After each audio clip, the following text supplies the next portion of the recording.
از زمانی که به دندون پزشک کودکان مراجعه میکنیم اولین مراجعه‌مون کی باشه؟ لطفاً اولین مراجعتون به دندان پزشک کودکان قبل از 1 سالگی باشه. ایوا بچه که اون تایم دندون نداره، میدونم دندون نداره، شما زیر 1 سال تشریف میارید پیش دندون پزشک که بهتون یاد بده چطور مخاط دهانش رو تمیز کنید، چطور نذاری باکتری های دهانش زیاد بشه، تغذیه‌اش رو چطور پایه‌گذاری کنید.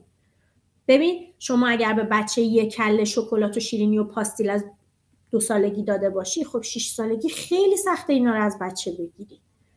اما وقتی از اول نداده باشی یا خیلی کم و محدود داده باشی، خب این اصلا عادت میکنه بچه رو همون روال. بعد بعضی از اوقات مامان باباها میان با پوسیدگی های خیلی خیلی زیاد، بعد میگن ما نمیدونستیم، اطلاع نداشتیم، بلد نبودیم. خب تفلکی ها اطلاع نداشتن دیگه، ولی خب ضربه‌ش رو کی میبینه؟ اون بچه طفل معصوم. وقتی که ما تو اینستاگرام داریم این همه این لایوها، وبینارها، این همه داریم اطلاعات رایگان و مفید بهتون میدیم، خب گوش بدین دیگه. زیر 1 سال اولین ملاقات دندون پزشکی، هر چند مدت 1 بار برای معاینه بیایم. تو بچه‌های ریسک پایین هر 6 ماه 1 بار، توی بچه‌های ریسک بالا هر 3 ماه 1 بار. خودتونم جان جدتون هر 6 ماه 1 بار برین دندون پزشکی. اگر برین دندون پزشکی زود به زود چی میشه؟ دندون نقطه پوسیده است، زود میفهمیم، یه دونه پر کردن تمام. دیر بری دندون پزشکی، آسیب به عصب، درد، آبسه، خرج زیاد، درد زیاد، درد سر زیاد.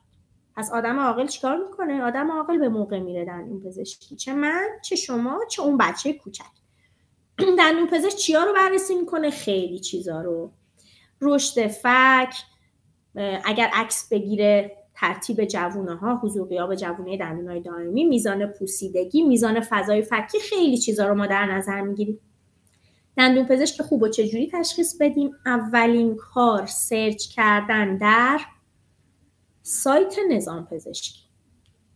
نرید یه جایی کامپوزیت کنید واحدی 200,000 تومان 300,000 تومان یه چیزای سفیدی شبیه آدامس شیک بچسبونه به دندونتون که روتون نشه بخندید. خواهش میکنم که توی سایت نظام پزشکی اسم دندون پزشکتون چک کنید. ببین ما رو اگه اسممون رو تو گوگل سرچ کنید تا سایز کفشمون هم میاد بالا، ولی اگر دیدید کسی تو اینستاگرام اینور اونور اسم دکتر چسبونده به خودش داره 1000 جور حرف اراجیف میزنه، اگر که چک کردی تو سایت نظام پزشکی و دیدی دندون پزشک نیست یا پزشک نیست، فرار کن، فرار.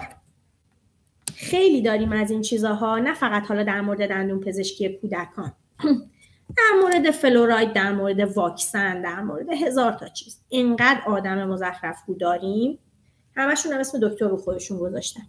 یه سرچ ساده تو گوگل پزشک نبود و در حیطه پزشکی نظر میداد، دندان پزشک نبود در حیطه دندان پزشکی نظر میداد، آنفالو. خب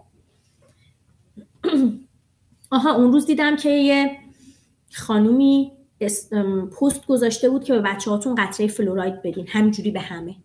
عزیزان هر کسی که تجویز کیلویی میکند توی پست، توی استوری برای همه، گوش نکنید.